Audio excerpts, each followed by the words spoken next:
I don't hate my wife, I hate who she became while I was busy trying to keep us afloat. You want honesty? Here it is. I didn't marry someone I hated. I married someone who laughed at my jokes, who stood by me when we had nothing, who used to reach for my hand just because. Somewhere between bills, screaming kids, and long nights pretending everything's fine, she stopped seeing me as a person, and started treating me like background noise. I work 60 hours a week. I come home, and I'm still the bad guy. Didn't take out the trash? I'm lazy. Forgot her birthday once in 12 years? I'm a selfish prick. Meanwhile, I haven't heard thank you in maybe 5 years. Not for dinner, not for the roof, not for showing up every damn day. You think that doesn't build up? Why don't I leave? Because divorce is a nuke. I'd lose the house I worked my whole life for. I'd lose time with my kids, the only people who still hug me without conditions.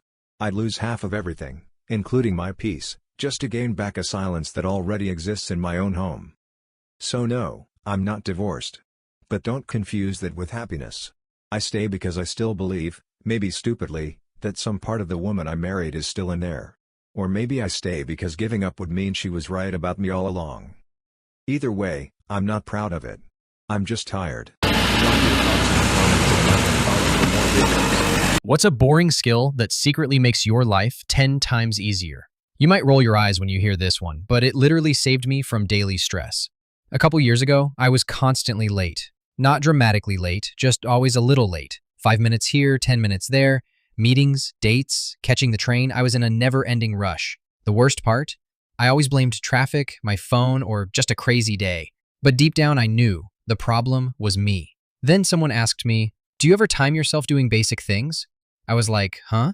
And they said, no joke, try timing how long it really takes you to get ready, cook breakfast, or drive to work. Sounds boring, right? But I tried it. I set a timer when I made coffee. It took 7 minutes. Shower and get dressed? 21 minutes. Getting to work with traffic? 37 minutes. I realized I was constantly underestimating everything by like 30%. So I adjusted. I gave myself more buffer. I started reverse planning. And suddenly, I wasn't late anymore. No rushing, no last-minute panic. My mornings were calm. I actually had time to breathe, time to think. So yeah, the boring skill? Knowing how long things actually take. Not guessing, not assuming, just timing it. It's not flashy. You can't put it on a resume. But it made my life smoother, less stressful, and honestly, happier. Try it for one day and see what happens. What's your boring skill? Drop your thoughts in the comments and like and follow for MOT videos. Was I wrong for cutting a toxic friend out of my life by leaving her behind on a trip she was never invited to? I, 19-year-old female, recently planned a girls' trip to Miami with 3 of my closest friends. One girl, let's call her L, used to be in our friend group, but we've been distant lately, mostly because of shady comments she's made about my appearance. Last month, I wore a tight dress out for a birthday dinner, and she said, "Damn, you're brave for pulling that off." I laughed it off, but it stung. She's made comments like that before, always under the guise of joking. So when we planned this trip, I didn't invite her. I honestly didn't want that energy around me while I was trying to enjoy myself. When she found out, through social media, she texted me saying I was being petty and insecure and that real women don't gatekeep fun. Now some mutuals are saying I should have at least told her I wasn't inviting her instead of sneaking off behind her back, but I didn't feel like I owed her an explanation after how she's treated me. AITA for not inviting her. Is it wrong to ban one toxic guest from your wedding if it means risking drama with your fiance's entire friend group?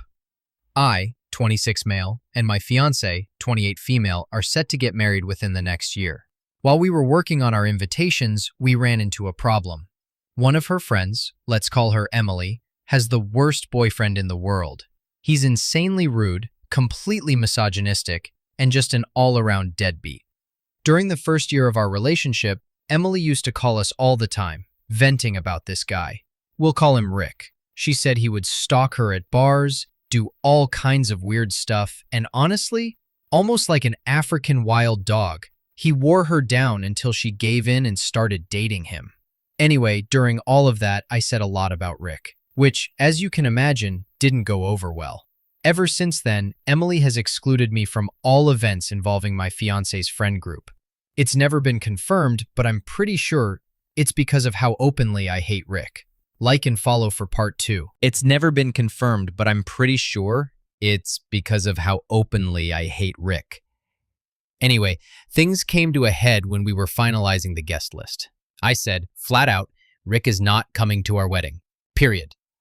That made my fiancée panic. She said if Rick isn't invited, then Emily might not come at all, which could cause a ripple effect with the rest of her friend group and potentially ruin the wedding atmosphere altogether. Here's the thing though, everyone hates Rick. All her friends do. They just won't say it to Emily's face. And for good reason. Rick was caught compiling suggestive pictures of some of Emily's friends in a folder on his phone. Some people have even taken out restraining orders against him. He publicly humiliates Emily for fun. He argues with people in the friend group constantly, and he makes women deeply uncomfortable just by being around. Like and follow for part 3. He argues with people in the friend group constantly, and he makes women deeply uncomfortable just by being around. My biggest concern?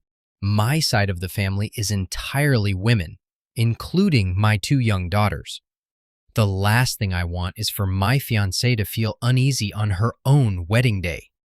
But at the same time, I cannot justify having Rick anywhere near us. I know banning him might cause drama, but honestly, his presence could cause even more, and that's just not a risk I'm willing to take. If Emily chooses not to come because of it, that's unfortunate.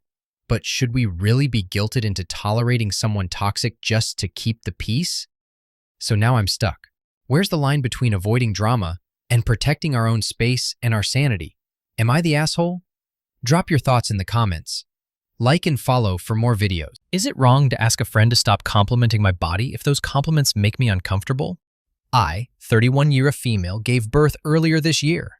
A few people have given me compliments, not sure how genuine. But I have a friend, 29-year female, who is very blunt with her compliments. She called my butt big. She said my stretch marks look awesome. She said she bet men look at me more knowing. I have called me chunky. She have called parts of me juicy. I understand trying to make the new mommy still feel pretty, but I felt uncomfortable. I asking my friend to stop complimenting my postpartum body. She looked sad and she told me she was just trying to help. She called me ungrateful and insecure. Am I the asshole? Drop your thoughts in the comments. Like and follow for more videos. Is it selfish to protect your own meals when your family treats the fridge like a free-for-all buffet? I, 19-year-old female, have been home from college for about a month now.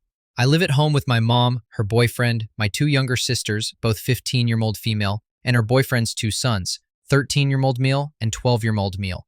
I didn't even know his kids were living here permanently until I got back for summer break. I don't have a problem with them personally, we barely speak. The only thing is, food in this house disappears constantly. It's not that my mom and her boyfriend don't buy groceries, they do, but no matter how much food is in the house, it's gone in a day or 2. My younger sister and stepbrothers, I guess, eat all the time. They'll eat a full breakfast, lunch, and dinner, and then still go downstairs constantly throughout the day and night making snacks, extra meals, or just raiding the fridge. I'm not exaggerating. Sometimes they make 10 different things between meals. Even with leftovers, I'll come home and there's nothing left. I've asked my mom about it and she'll say she told them to save me some, but they never do. Like and follow for part 2. Even with leftovers, I'll come home and there's nothing left. I've asked my mom about it and she'll say she told them to save me some, but they never do. It's happened so many times that I just gave up. I started putting food aside before I left the house, but even then, someone would eat it. So now I just DoorDash my own food, or cook my own meals and keep everything in my mini fridge from college. I stock it with groceries I buy with my own money and don't touch the shared food anymore. I also don't ask anyone to share mine. When my mom and her boyfriend are at work and the fridge is empty and my siblings are hungry because they ate all the food in 2 days, I don't bat an eye because it's not my fault or responsibility. The other day, my mom made a comment about how I only think about myself and should think about the house as a whole. My sisters are part of it, sure, but most of the issue is her boyfriend's kids. Before they lived here, food would actually last. I told her that, and she said, "They're still growing, and you're just being dramatic because you don't like them living here." That's not true at all. I just don't want to be hungry and stressed in my own home. They don't think about me when they eat everything in sight, including my leftovers. So, am I the Gina? Drop your thoughts in the comments, and don't forget to like and follow for more.